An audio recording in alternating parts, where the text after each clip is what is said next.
We can close up hearing from you both on what you've learned about self care this year specifically, and what you wish more people knew about self care. Want to go first or? Yeah, I can go.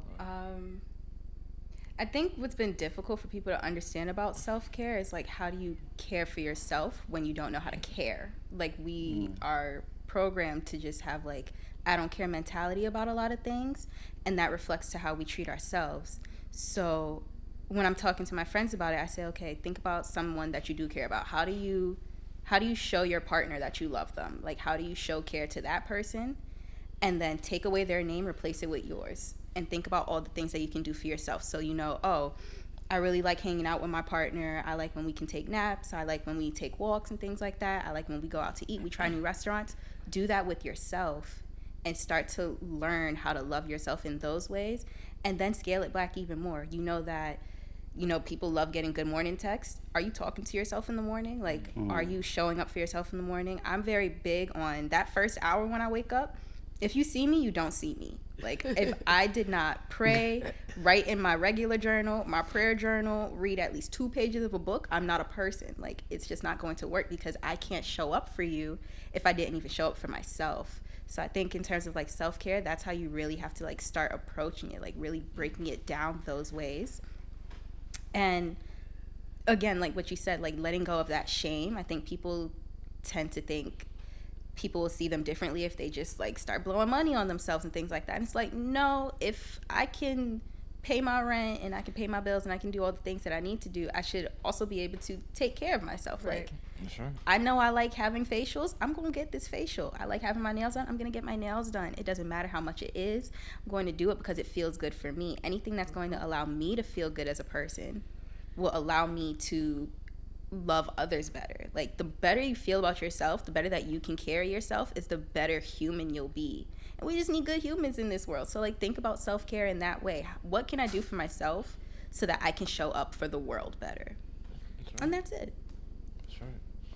On period. That's right. I said I'm that a right. fan. It's crazy. Self care is interesting how I used to, because you kind of sparked a thought actually, but it's just like how these things outside of ourselves are like what we view for self care, So like, I mean, which is cool as well too. But like, I always thought it was just that. Like, I have to do something to have do something outside of myself for self care. So anyone who knows me, they know that I travel a lot. So it's like somebody would get me pissed off at the job. I'm like, you know what? I'm going to Jamaica next week, and I would literally do that right in front of them and book a whole flight. And they'd be like, "Oh my God, are you serious?" I'm like, "Yeah, bye." I'm good stuff, but it's just like, then COVID came, can't do that no more. I would go to the jazz clubs, I can't do that no more. I can't sit down somewhere like outside, I can't do that no more. So it's like, now the way I define self-care is inner child work, like whatever makes your inner child smile. I would be home and I would listen to a popular like R&B song from like 7th grade or something like that. Like who? Like that makes me. What like, song? Who you listen to? Oh, what I listened What's to the playlist? recently. I listened to like Traye Dennis, "I Love You." Remember that song? Like, so it's like, oh, I even listened to Chris Brown's first album the other day too. Like, It's a good like album stuff to like revisit. that, because it brings back memories of your happiness. So it's like, oh, that's self care, and it like also helps you reevaluate some stuff. So for me, that's like self care as well too, in action. I meditate, like you said early in the morning. When you see me, you don't really see me. That's I need 2 hours. All right. So I'm trying to see. So me, I like to rise with the sun. So like, meditate. I use my sound bowl. Those are I want one. meditation tools for me.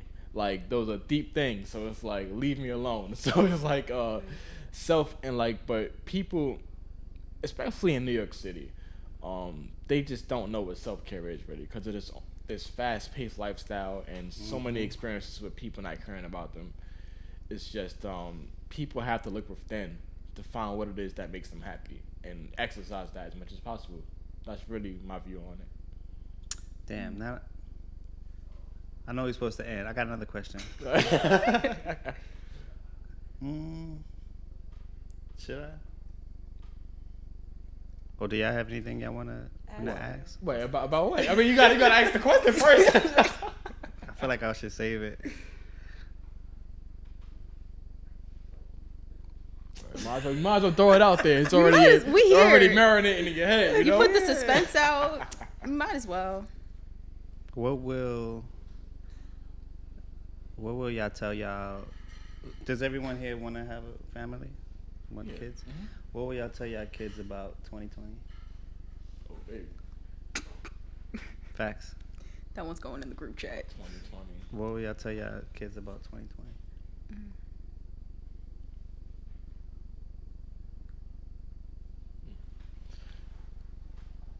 That you have to be intentional with literally everything. I'm trying to think if there's anything this year. I'm gonna make it deeper. How about this? Got it. 15-year-old, 15, 16, coming back, you know, in grade school. They had a history class, history teacher, either history, some sort of sociology class. They tell them about the day in recent history the world stood still. Tell you about a day 200,000 people died in the U.S. Due to a disease. They tell you about the type of man in office who didn't have regard for just about anyone who didn't like him. They didn't even matter if he was black, brown, Asian. And they say, Mom, Dad, where was you at in 2020? What was you doing in 2020? How was the world in 2020? What would you tell them? I would tell them that 2020 is the year that history can't hide. And I was doing everything I could to make a better world for them. Because that's how I wake up every day, especially with my niece. Every time I'm going to work, every time I'm going to a protest or an action, it's like, I'm doing this for you. You don't understand the year that you were born into, but you're definitely going to feel the changes. So 2020 is the year we can't hide. We can't make anything up about it. Exactly what it says in the book is what it was and more. And the mom that you have now is born out of that year. You should went live.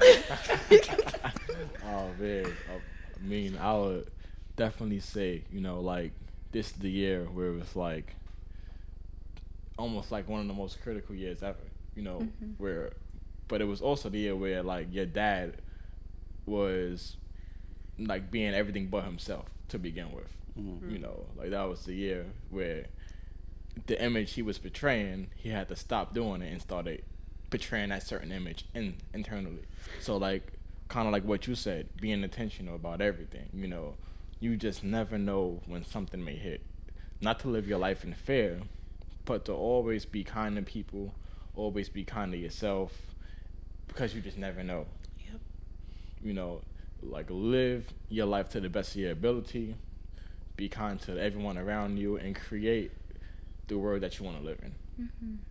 Sir, that's it. Like, because that's the stuff that the ship's taught me. Create the world, whatever world you want to live in, whatever image, vision you have in your head, make sure that you are living that world. Because if you're not living that world, then you're going to keep seeing the messed up world. So create the world you want to live in. Y'all said it already. Honestly, like, legit. We could keep the recording. You could just play it for them. Huh? We could keep the audio. You could just play it for your kids. Okay, we could do that. Keep the I like the audio. idea. Literally same. I'm trying to think if there's anything else I would add to it. Nothing. When I think about everything that happened this year, a lot of it obviously was out of our hands. But the way that we all had to handle it, I think spoke to all of our character, right? Because you could have taken it and it could have gotten really dark, or you could have chosen to see, like, you know, the positivity in it as far as work goes, just all of these different things. It still goes back to just the intent for me, whether that was being intentional about, you know, getting closer to your family, intentional about protesting, learning about the things that even caused us to protests. Even with this election, so much that happened this year. I'm like running it in my head. It's just so many things that we just really had to like stand up for and be serious about. A lot of times when I say intentional, that's what I mean, to be serious about it, and to actually learn before speaking, actually, you know, be clear on things first. That's really it. That's all that I saw with this year. Like we had to take every little thing seriously this year, whether we were prepared for it or not. Preparation was a big deal too. Definitely wish I was a little more prepared, mentally, spiritually, just in general. But yeah, that's it. Thank you. I'm not answering. Why That's not? crazy. I'm not answering. That's crazy. Oh, he's like, stop. Yeah, He just gets up. That's crazy. and leaves. That's crazy. Swindle. So he's just not gonna tell his kids Swindle. nothing. They They just don't get any of it. What will I tell my children about 2020? I will tell them.